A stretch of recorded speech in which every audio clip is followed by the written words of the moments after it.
This channel does not promote any violent, harmful, or illegal activities.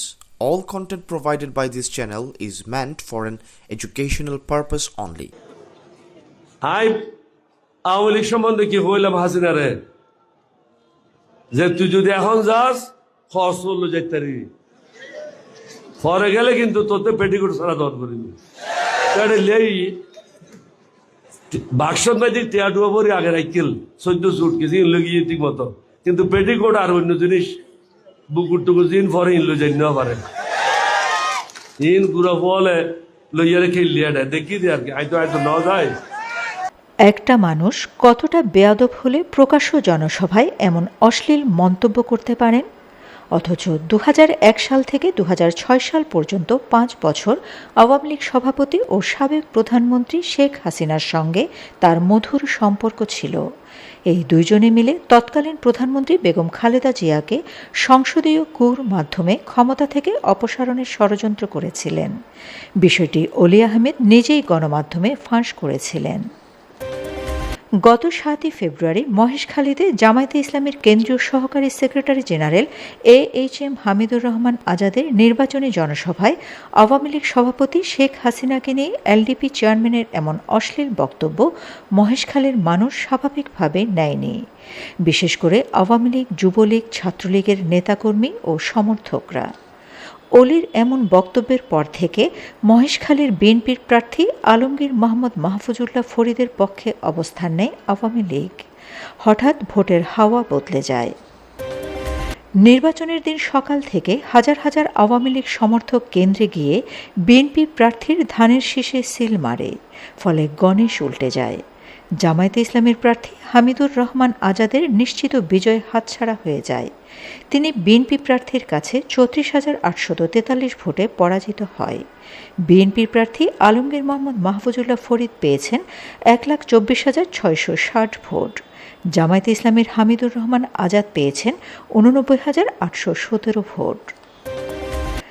মহেশখালীর বিএনপির বেশ কয়েকজন স্থানীয় নেতা BNA নিউজ 24-কে জানিয়েছে, LDP চেয়ারম্যান ডক্টর অলি আহমেদ মহেশখালীতে চট্টগ্রামের আঞ্চলিক ভাষায় শেখ হাসিনাকে নিয়ে অপমানজনক ও অশ্লীল যে বক্তব্য দিয়েছে তা কক্সবাজার 2 মহেশখালী কুতুবদিয়া সংসদীয় এলাকার আওয়ামী লীগের ভোটাররা মেনে নিতে পারেনি। তারা 11 দলের শরিক LDP চেয়ারম্যান অলি আহমেদের এমন অশ্লীল অপমানজনক বক্তব্যের জবাব ব্যালটের মাধ্যমে দিয়েছে। প্রসঙ্গত 2008 সালের নবম সংসদ নির্বাচনে জামায়াতে ইসলামী সারা দেশে মাত্র 2টি আসন পায়। সেই 2টি আসনের মধ্যে কক্সবাজার 2, মহেশখালী কুতুবদিয়া একটি। জামায়াতে ইসলামীর কেন্দ্রীয় সহকারী secretary general AHM Hamidur Rahman Azad সেই সময়কার প্রতিকূল পরিস্থিতিতে সংসদ সদস্য নির্বাচিত হন। এলাকায় তার ক্লিন ইমেজ রয়েছে। 2024 সালের 5ই আগস্টের পর সারা দেশে জামায়াতে ইসলামের সাংগঠনিক তৎপরতা ও প্রভাব বেড়েছে। কক্সবাজার 2, মহেশখালী কুতুবদিয়া তার ব্যতিক্রম ছিল না। বিপুল ভোটের ব্যবধানে হামিদুর রহমান আজাদের এমন শোচনীয় পরাজয় জামায়াতে ইসলামীর নেতাকর্মীদের হতবাক করেছে। LDPর চেয়ারম্যান ডক্টর অলি আহমেদ শুধু মহেশখালীতেই অশালীন বক্তব্য দিয়ে ক্ষান্ত হয়নি। আনোয়ারা, রাঙ্গুনিয়া সহ বিভিন্ন স্থানে বিতর্কিত বক্তব্য দিয়ে জামায়াতে ইসলামীর পক্ষে দাঁড়িপাল্লায় ভোট চেয়েছেন।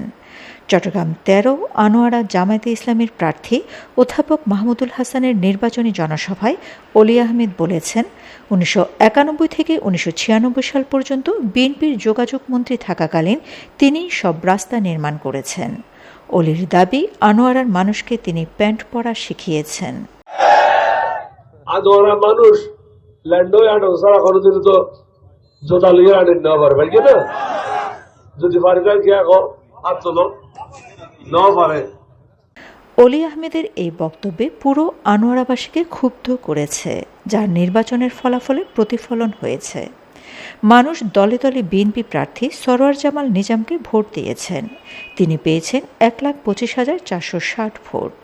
তার নিকটতম প্রতিদ্বন্দ্বী সুন্নি জোট সমর্থিত মোমবাতি প্রতীকের প্রার্থী SM শাহজাহান 54,627 ভোট পেয়েছেন। 11 দলীয় জোট সমর্থিত জামায়াতে ইসলামীর দাঁড়িপাল্লা প্রতীকের অধ্যাপক মাহমুদুল হাসান চৌধুরী প্রতিদ্বন্দ্বিতা থেকে ছিটকে যান। তার স্থান হয় তৃতীয়। তাকে 34,035 ভোট নিয়ে সন্তুষ্ট থাকতে হয়।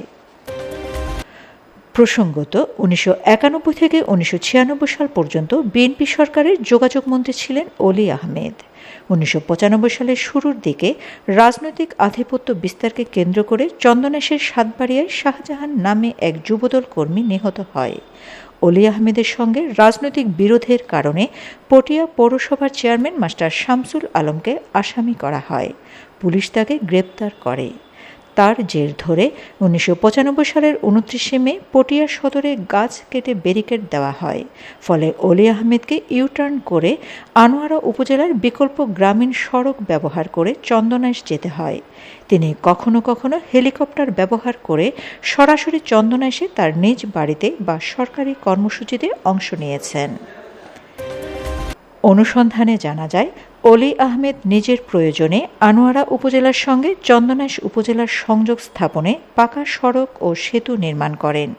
আর সেই কথা বলতে গিয়ে চট্টগ্রাম 13 আনোয়ারা সংসদীয় এলাকার জামায়াত প্রার্থীর নির্বাচনী জনসভায় তার বিখ্যাত প্যান্ট তথ্য প্রকাশ করেন। আনোয়ারার মানুষকে অপমানিত করার খেসারত শুধু চট্টগ্রাম 13 আনোয়ারা আসনে জামায়াতে ইসলামীর প্রার্থী মাহমুদুল হাসান দেননি। চট্টগ্রাম 14 চন্দনাইশ আসনে অলিপুত্র ওমর ফারুককেও দিতে হয়েছে। আসনটি অলি আহমেদের ঘাঁটি হিসেবে পরিচিত ছিল, কিন্তু তার দাম্ভিকতা ও অশ্লীল বক্তব্যের কারণে এলাকার মানুষ বিএনপি প্রার্থী জসিমউদ্দিনকে তাদের প্রতিনিধি হিসাবে বেছে নেয়। সাধারণ মানুষ বলছেন, আনোয়ারার মানুষকে প্যান্ট পরিয়েছেন অলি, আর চন্দনাইশের মানুষ অলির প্যান্ট খুলে ফেলেছেন। গত 7 ফেব্রুয়ারি কুমিল্লার 14 গ্রামের জামায়াত প্রার্থী ডাক্তার আবু তাহেরের নির্বাচনী জনসভায় অলি আহমেদ বিএনপির চেয়ারপারসন বর্তমান প্রধানমন্ত্রী তারেক রহমানের সমালোচনা করে বলেছেন, ভারতের প্রধানমন্ত্রী নরেন্দ্র মোদীর ওপর বিএনপির রাজনীতি নির্ভরশীল। বিভিন্ন সময়ে তারেক রহমানকে ভারতের প্রধানমন্ত্রীর সেবাদাস হিসাবেও সমালোচনা করেছেন এলডিপি চেয়ারম্যান। যে দলটা জনগণ প্রত্যাখ্যান করেছে, একটা হলো আওয়ামী লীগ আর একটা হলো বিএনপি।